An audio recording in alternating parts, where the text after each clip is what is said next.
For the news. The Minister of Foreign Affairs and the National Community Abroad, Mr. Ahmed Attaf, has expressed in the Slovenian capital, Ljubljana, the pride of the Algerian and Slovenian parties of the qualitative leap marking bilateral relations, both in terms of increasing the exchange of visits at the highest level and the boosting of bilateral cooperation.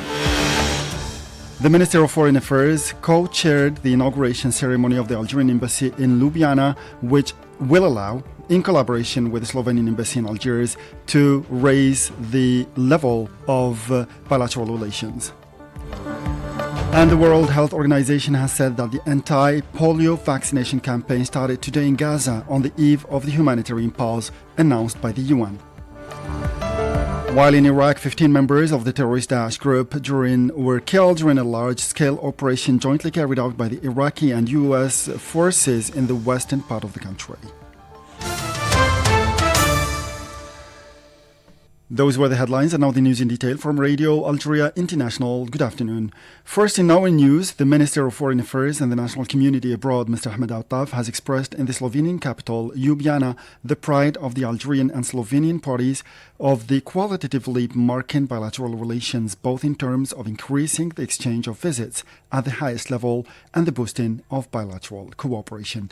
Mariam Bershi has more details in this report.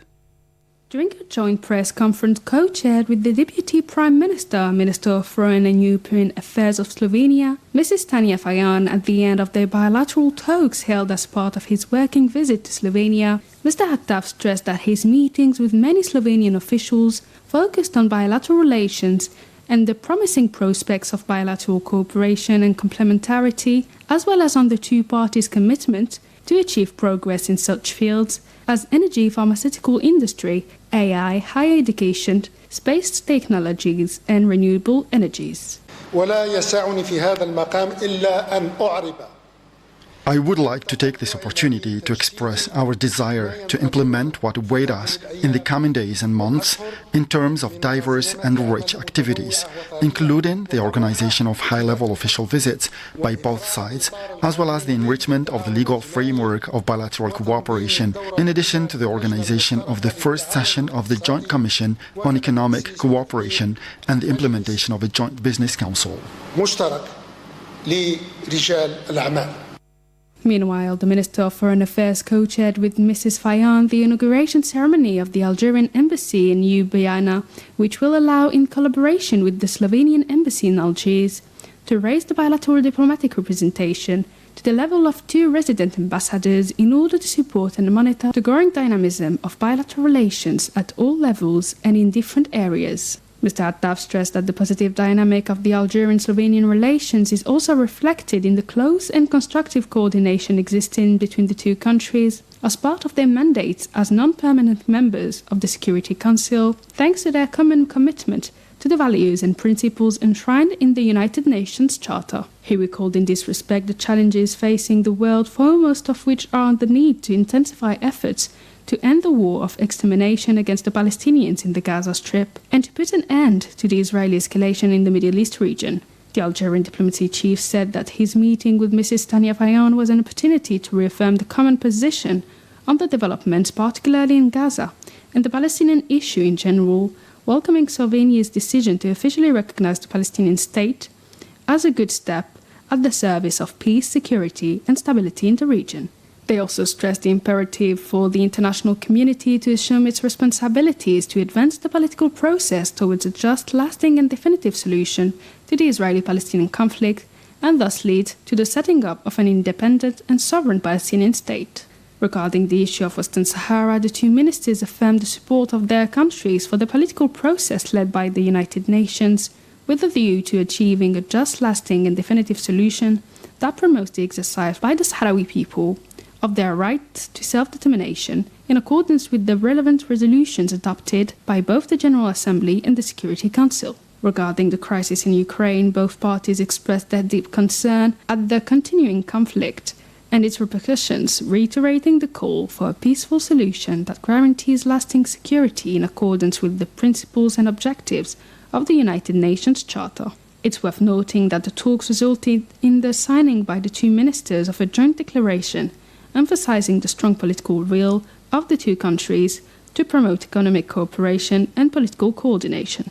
Earlier, the Minister of Foreign Affairs and National Community Abroad, Mr. Ahmed Attaf, was received by the Speaker of the National Council of Slovenia, Mrs. Urska Klakokazu-Pankic, with whom he examined the parliamentary cooperation existing between Algeria and Slovenia. Mr. Attaf was also received by the Slovenian Prime Minister, Mr. Robert Golob, with whom he assessed the progress made by the implementation of the conclusions of the fruitful discussions held between the Slovenian Prime Minister and the President of the Republic on the occasion of his official visit to Algeria last May. On the 16th day of the electoral campaign, the candidates for the presidential election slated for September 7, the candidates and the representatives in the presidential election slated for September 7 have stressed the importance of this decisive date, highlighting the need to preserve the national identity. Miriam Brashi has more again. In the province of Khenchla, the candidate of the Socialist Forces Front FFS, Youssef Aouchiche, said that he would work to build a strong Algeria that is proud of all its identity components. The FFS candidate stressed that it was important to honor the memory of the architects of this country's glory and to hand over their achievements and values to the future generations, while paying a particular interest to the writing of history and the promotion of cinema and the arts. The candidate recalled the main proposals of his program, citing the creation of a national agency to safeguard national heritage and culture, as well as the implementation of a strategy for a new national cultural influence. Mr. Aouchiche spoke about the special position occupied by women in his program, pledging to further strengthen their role in the country's development process. For its part, the director of the campaign of the independent candidate Abdelmajid Tebboune, Mr. Brahim Merad, called on the citizens from Bejaia to support Abdelmajid Tebboune, whose program is aimed notably at improving the living conditions in landlocked regions and grey areas, recalling in this connection the achievements of Abdelmajid Tebboune during his first presidential term. Instead, Mr. Merad also highlighted the program of the independent candidate Mr. Abdelmajid Tebboune in terms of tackling the grey areas and improving the living conditions of the citizens by promoting new development projects, in addition to those implemented during the first presidential term. Mr. Merad called on the people to vote massively on September 7th for Mr. Abdelmajid Tebboune. The candidate of the Movement of the Society for Peace, MSP, Abdelhali Hasni Sharif, for its part, described the forthcoming presidential election as decisive, saying that it required from everyone to participate in the electoral process in order to elect the most likely to lead the country. He stressed that the objective was to make Algeria an emerging country. The MSP candidate emphasized that his program was based on investment in human resources, which are the foundation of development and progress. This should ensure structural reform of education, teaching, and the policy of evaluation, adjustment, and regular updating of educational programs. He added that if elected, he would work to rehabilitate workers in the education sector, develop teachers' training, activate the role of the inspectorate and extracurricular activities, promote school information, and set up an advisory council to promote local support for the education operation. He also emphasized the importance of maintaining a stable family and harmonious society, as well as protecting young people from social ills and preserving the identity and authenticity of the Algerian people. And still with the election file, the Algerian press agency APS highlights in a communique the maneuvers of the forces of evil and those who despair or sow despair, hoping to see Algeria collapse at a time when the Algerian people are enthusiastically preparing to elect their president of the Republic on September 7, and while the candidates are touring the country from east to west and from north to south, engaging in an open and serene electoral campaign, far from any incident whatsoever.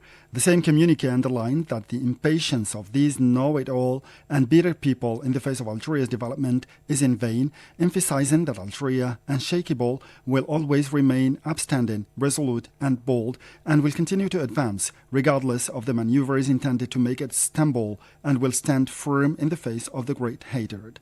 The communique added that those who are determined to foment plots to destabilize and prevent Algeria's rise are advised to count Algeria among its allies and not its enemies, because when it comes to its enemies, Algeria knows how to respond with resolute answers. Its history is a relentless proof of its ability to turn challenges into opportunities. Finally, the communique of the Algerian press agency stressed that Algeria seeks nothing other than to be a quiet force. Friendship with this nation is a path to prosperity and respect. Antagonism, on the other hand, is a path full with pitfalls and disappointment. Shifting now to the Middle East, where the World Health Organization announced that the anti-polio vaccination campaign started today in the Gaza Strip on the eve of the humanitarian pause announced by the UN. The vaccination campaign, carried out by UNRWA teams backed by the Palestinian Health Ministry and NGOs, started in the central part of the territory after a first polio case was recently confirmed in the Gaza Strip, 25 years after the disease was eradicated. Evoking the vaccination campaign, WHO official Rick Peppercorn had the following to say. Two-round polio vaccination campaign is set to begin on 1st of September in the Gaza Strip. And during each round of the campaign, the Palestinian Ministry of Health, in collaboration with the World Health Organization, UNICEF, UNRWA, and partners, will provide 2 drops of novel oral polio vaccine type 2, NOPV2, as we call it, to more than 640,000 children under 10 years of age. The Ministry of Health, UNRWA, and UNICEF and partners, together with WHO, we are ready to deliver the campaign. 1.26 million doses of the vaccines and 500 vaccine carriers have already been delivered to Gaza, cold chain equipment, etc. 400,000 additional vaccine doses will arrive in Gaza soon. And meanwhile, the Israeli army pursued its air raids and strikes on several areas of Gaza, claiming 89 lives and more than 200 wounded for the past 24 hours. This came as the Israeli army pursued for the 4th consecutive day its large-scale operation in the West Bank, killing and wounding more Palestinians. In this respect, fighting was raging today in Jenin, in the northern part of the occupied territory, raising concerns worldwide about an escalation in the situation in the territory.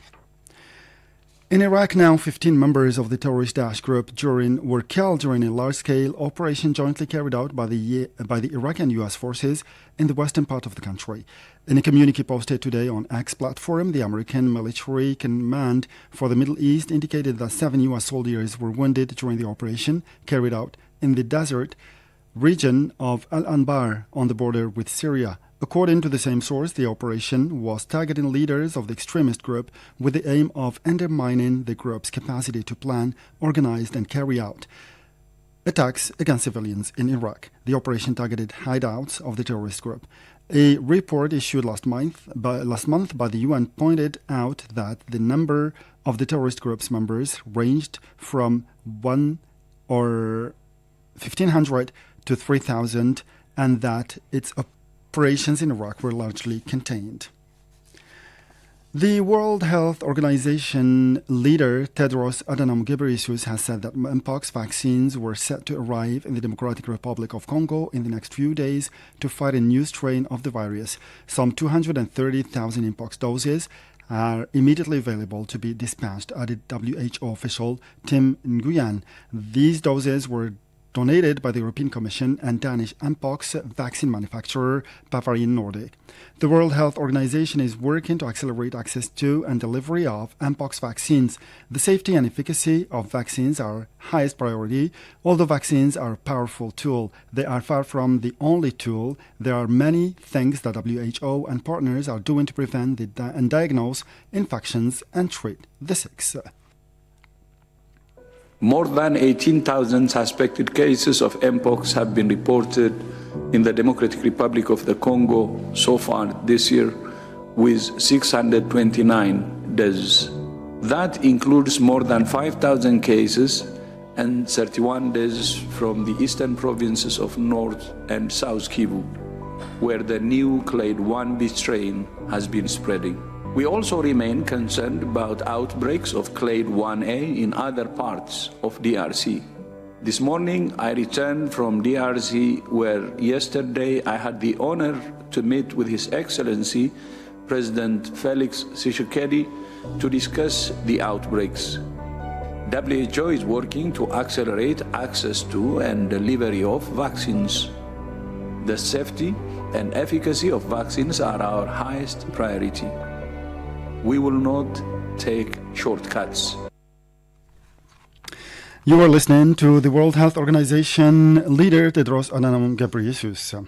And finally, Algeria's Nassima Saifi won gold in the discus throw F57 with a throw of 35 meters 55 today at the Saint-Denis Stadium on the second day of the Paralympics event at the 17th Paralympic Game in Paris.